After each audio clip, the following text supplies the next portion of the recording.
Kilowatts, onduleurs, transformateurs, infos juridiques et pose de panneaux solaires sur les bâtiments. Tout cela n'a plus de secret ou presque pour les agriculteurs qui souhaitent produire de l'énergie verte. La Chambre d'agriculture haute-vienne fait la tournée des villes du département, mission, information et accompagnement du projet. On a une structure qui se développe de plus en plus.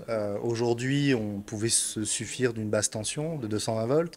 Là, on va devoir passer sur du triphasé. L'idée est vraiment d'arriver à une éco-fabrication, on va dire, pour être totalement autonome sur notre production et maîtriser nos coûts justement de fabrication. Qu'on ne peut pas aujourd'hui puisqu'il y a une telle fluctuation au niveau des tarifs d'achat électriques que ça devient compliqué, quoi. Dans les questions fréquentes, celle du coût motive les candidats à l'installation. On a loué une partie et on a autofinancé une autre. Donc c'est financièrement, quoi. Ça faisait beaucoup d'investissement. Donc on est sur les alentours de 300 000 € pour une production de 450 kg. Quand ça sera sorti, on pourra revendre notre production à des entreprises voisines, quoi. On a quelques entreprises autour de chez nous qui je pense, seront d'accord pour acheter l'électricité, quoi. Pour eux, c'est acheter de l'énergie verte et faire un peu d'économie sur l'énergie. Un agriculteur de Vic-sur-Breuil a déjà franchi le pas. On a fait le choix de mettre les bâtiments à disposition d'une boîte qui s'appelle Legendre Énergie, lesquels nous versent un loyer durant 20 ans et après 10 ans de plus si on le souhaite, avec démantèlement total de la centrale à la fin du contrat. La mise en place a été très rapide. Le problème, c'est le raccordement en France. Il nous faut entre 15 et 18 mois de délai de raccordement.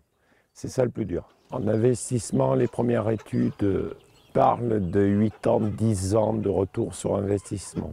Du côté du gestionnaire de réseau électrique, Enedis analyse les changements de consommation électrique en milieu rural. À l'origine, les réseaux étaient construits pour alimenter depuis une source centrale de production qui acheminait l'électricité vers les milieux ruraux.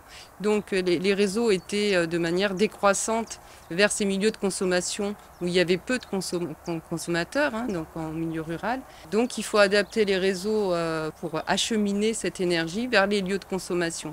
Donc ce qui donne des travaux et des investissements très importants pour Enedis. Ce qu'on voit, nous, très clairement, c'est l'évolution exponentielle des demandes de raccordement d'énergie renouvelable, que ce soit photovoltaïque, essentiellement photovoltaïque, mais aussi éolien, dans le nord de Vienne.